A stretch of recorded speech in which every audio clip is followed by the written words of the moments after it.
BNP যেন এককভাবে ক্ষমতায় আসতে না পারে, কথা পরিষ্কার। বসেন বসেন বসেন বসেন বসেন বসেন। এর কারণ কি শুনবেন না? হ্যাঁ বলেন, বসেন। এর কারণ শুনবেন না? এইটা কেন শুনবেন না? শুনবেন না? আচ্ছা, এই চরমোনাই ঘটনা বিশ্বের সেরা। সেখানে আমাদের বিরুদ্ধে কেস দিয়েছে এই বরিশালের নেতারা, চরমোনাইয়ের নেতারা, বিএনপি। তখন ক্ষমতায় কারা? বিএনপি। তখন আমাদের বিরুদ্ধে কেস দিয়েছে যে বিএনপির এক নেতার পকেট থেকে আমি নাকি 5,000 টাকা ছিনতাই করে নিছি। কেসের কয়েকটা গ্রাউন্ডের ভিতরে এই একটা পয়েন্ট যে তার পকেট থেকে কত টাকা নিছি। এই যে বিশ্বের বাজারের ঘটনা, তখন আমি আসলাম বাড়ি, আমার চোখে অসুখ, কথা বলছেন, চাইতেও আমার কষ্ট হয়। তখন আমাকে কেস দিল, ফয়েজমে একে দিল, আবুল খায়ের একে দিল, জিএমএ একে দিল, এবার মুসাদ্দিবুল মাদানি কে দিল, 5 ভাই। আচ্ছা বলেন তো, এক বাপের 5টা সন্তান যদি জেলে যায় তখন এই বাপের অবস্থা কি? সেই মায়ের কলিজারা কি করে?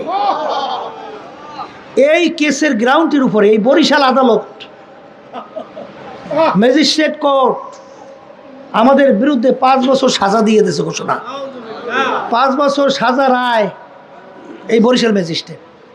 এখন বলেন তো কোন দেশে বসবাস করেন? কি বিচার আছে? আর একটু আসতে কন, আছে? হ্যাঁ, আচ্ছা, শেষ পর্যন্ত তো আমাদের বেল ক্যান্সেল, গেলাম জেলে। জেলে যাওয়ার পরে তো ওই মোটা রুটি আর ওই ডাইল তো খাইছি, কথা বলছে। ফজমেও গেল জেলে, আবুল খায়ের হুজুরও গেল জেলে।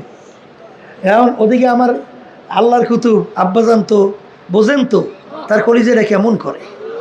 হ্যাঁ, খালি আফসোস করে, শব্দ ছাইড়া দিয়া। আল্লাহর কুতুব বলেন দেখতেও যায় নাই, জেলে দেখতেও যায় নাই। বলছেন মালিক তোমার উপর সফর্দ করে দিলাম, বাস মালিকের সঙ্গে দিয়ে দেয় সফর্দ করিয়া। শেষ পর্যন্ত বরিশাল আদালত 5 বছর দিল সাজা। আমরা করলাম হাইকোর্ট, হাইকোর্টে আমাদের পক্ষে দিল রায়।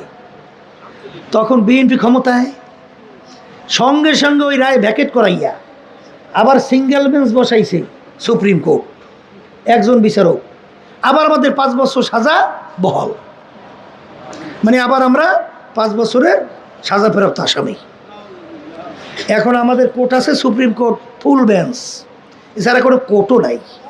কিন্তু দেখেন বয়টা কোন জায়গায়, যেই বিচারক একজন আমাদের বিরুদ্ধে 5 বছর সাজা কি জারি রাখছে, সেই বিচারক কয়েকদিনের ব্যবধানে প্রধান বিচারক